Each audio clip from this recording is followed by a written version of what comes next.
Hey guys, welcome back to the Blue Podcast. This is the Gradient Show with me, Tom, and Ben. How are you doing today, mate? Good, thanks. Good stuff. As you'll notice, Mackers isn't here at the moment. He is off in America for an extended period. He's abandoned us essentially, but it's okay because me and Ben are going to cover the Miss Marvel show for you. So here it is today, Miss Marvel, episode 1. Ben, your first impressions? Um, I mean, very much. I mean, I guess you can argue for any of it. It's. I feel this one especially though is very much for a younger audience. Um, like, don't get me wrong. Like, it was. Like, I didn't hate it, and it was very well made. But it just didn't feel like it was for me. But I think that's what they're sort of doing with all the Disney Plus shows. They're all sort of catering to different audiences and different markets and stuff like that. Because like with the She-Hulk series coming out, that is very much tailored towards the female audience. I would you would think, and then this I think is very much tailored towards and geared towards a younger audience. So I mean, it's clever what they're doing because obviously it's getting different groups of people interested in it, and then when obviously the films come out, all those groups will be interested in it. But this particular show, but this show in particular, yeah, I don't like I say, I didn't, not that I hated it, not that I couldn't stand it, or yeah, not that I couldn't stand it or anything, just not for me. Wasn't meant for me. Yeah, I know what you mean. They're definitely sort of like broadening their audience or like the scope of audience. Because obviously, as you mentioned, we've got the She-Hulk show coming out. We've had sort of like a dark, gritty, grounded Falcon and Winter Soldier. Now this is obviously aimed more towards a younger audience. I was definitely of the same mind of you going into the show, thinking, okay, this is going to be more of a kids show set at a younger audience. Maybe I won't enjoy it as much, and maybe other people sort of our age that are used to coming off the back of sort of Daredevil, Punisher, even trying to think, even Falcon and Winter Soldier to an extent, it is dark and it is gritty. And I thought perhaps, yeah, we won't enjoy it as much. But I will have to actually disagree with you there because I thoroughly enjoyed this episode. I thought Iman Vellani playing Kamala Khan as Miss Marvel was fantastic. I mean, I've seen great critical reviews coming into the show, especially from Rotten Tomatoes. I think it was at 96% the other day, saying how she put in a fantastic performance. And I definitely have to echo those sentiments because I really enjoyed it. And not only that, but I just think the amount of world building they did was something that appealed to me. Because obviously this could have been a show which was just kids show, like a coming of age.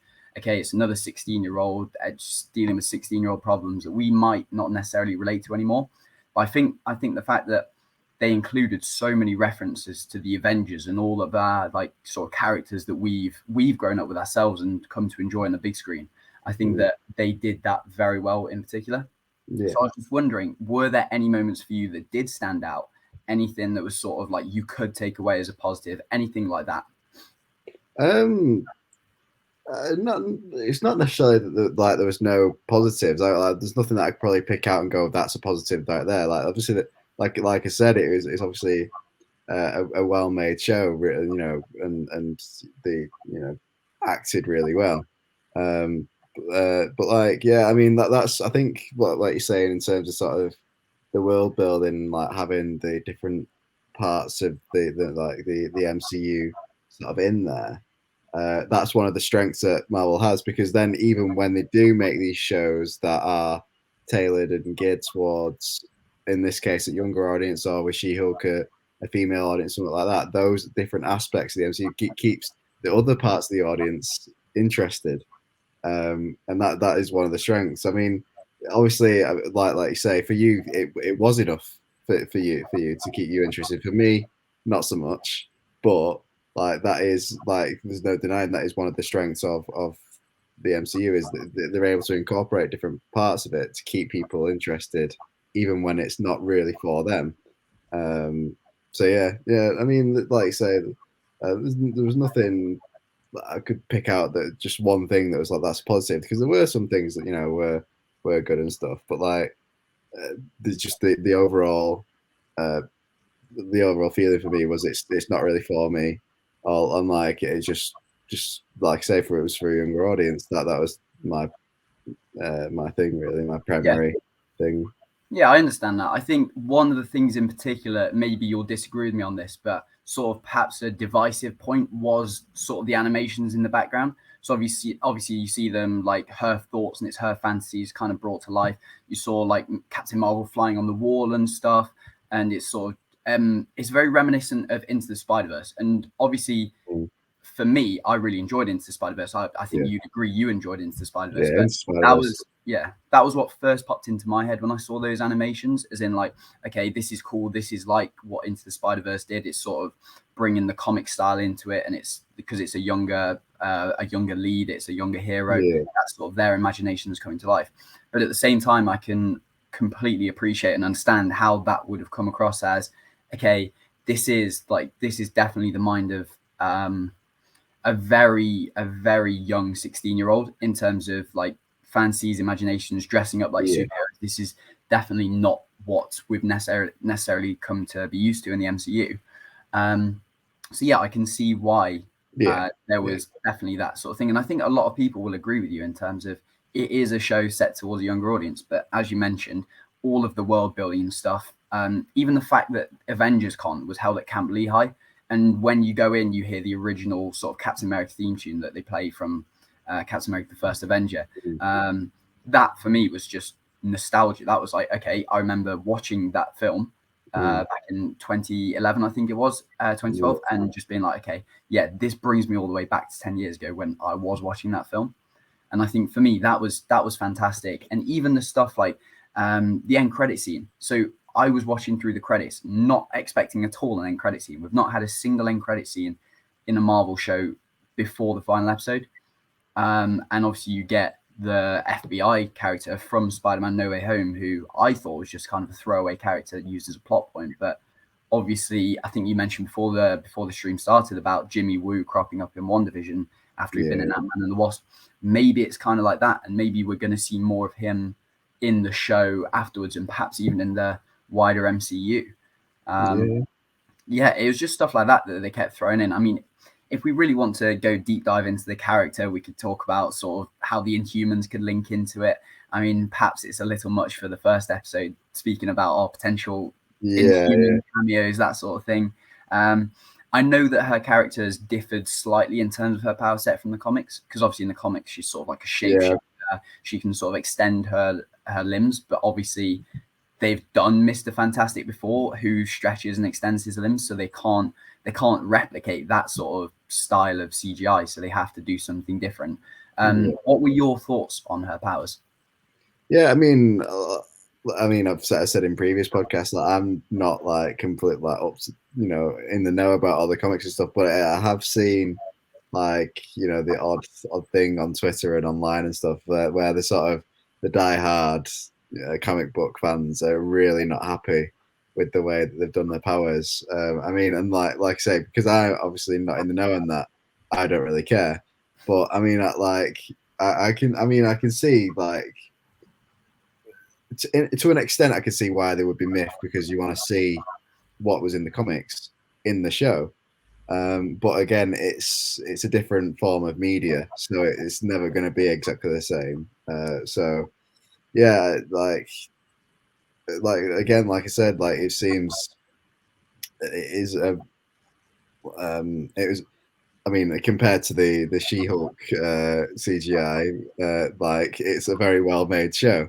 I mean, I'm not saying that's what the She-Hulk CGI would look like in the end, but compare it to the trailer, what we have, like the CGI in this show is fantastic compared. Yeah, yeah, like I say, like it looked fine to me. Um, and yeah, like even like you say, even like the just like I say, but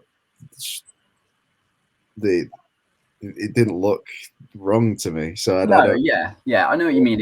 It looks good. It's just a lot of people may find problems with Yeah, how yeah, it's actually shown. Because obviously, yeah, yeah, it's great having good CGI and stuff, but if it's not what her powers look like in the comics, then yeah, obviously yeah. people No, can.